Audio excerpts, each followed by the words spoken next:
కష్టాలు చూసిన వాడిని, కష్టాలు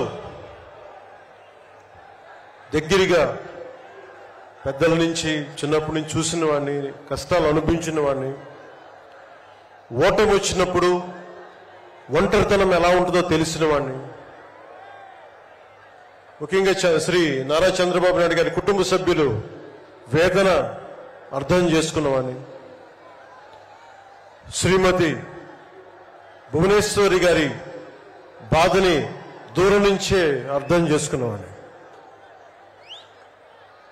నేను ఏం ఆశించి మద్దతు ఇవ్వలేదు. మనిషి కష్టాల్లో ఉన్నప్పుడు నా వంతు సాయంగా ఉండాలి అని చెప్పి బయటికి వచ్చి రాజమండ్రి జైలు వారిని మాట్లాడి ఇన్ని దశాబ్దాలు సుదీర్ఘ రాజకీయ అనుభవంతో జాతీయ స్థాయిలో ఎన్డీఏ లాంటి దీనికి పక్షానికి చాలా కీలకమైన బాధ్యతలు వహించిన వ్యక్తి ఆయన్ని జైల్లోకి అన్యాయంగా పెట్టడం చాలా చాలా బాధ కలిగించింది.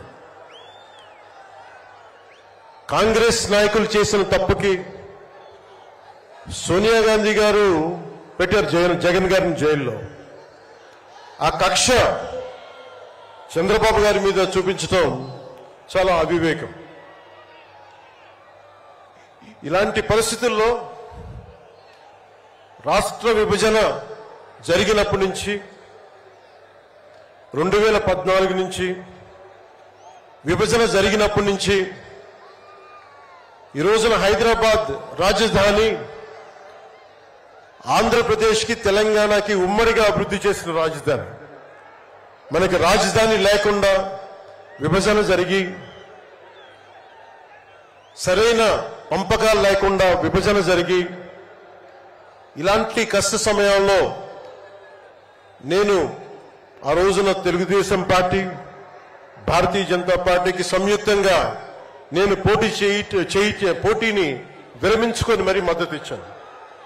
దానికి కారణం కూడా ఒక దశాబ్దం పాటు ఒక పార్టీని నడపాలి అంటే చాలా బలమైన అనుభవం ఉండాలి. కూర్చొని అనుభవంతో భవిష్యత్తులో పార్టీ చాలా అవసరం అని చెప్పి నేను ఒక దశాబ్ద కాలం పాటు ప్రత్యక్ష రాజకీయాల్లో ఉందాం అని ఆలోచించి ఆ రోజున తెలుగుదేశం పార్టీకి మద్దతు తెలిపాం. ప్రభుత్వం వచ్చింది ఆ రోజున. దురదృష్టవశాత్తు చిన్న అభిప్రాయ భేదాలు కావచ్చు, కమ్యూనికేషన్ గ్యాప్ వల్ల కావచ్చు 2019లో అది ముందుకు తీసుకెళ్ళలేకపోయాం. ఆ తీసుకెళ్లలేని లోటు, దాని తాలూకు రియాక్షన్ వైఎస్ జగన్ ప్రభుత్వం వచ్చేసింది. నేను ఏ రోజున కూడా ఒక దశాబ్దం కాలం పాటు చాలా సుదీర్ఘమైన అనుభోగిలో రాజకీయాలకు ఈ ఆంధ్రప్రదేశ్కి కావాలి, నా వంతు కృషి నేను మద్దతు ఇద్దామని ఆ ప్రయత్నంలో మనం మిస్ అయ్యాం. దాన్ని ఈ 2024 మనం ప్రభుత్వాన్ని స్థాపిస్తున్నాం, మార్పు తీసుకొస్తున్నాం, జగన్ని ఇంటికి పంపించేస్తున్నాం.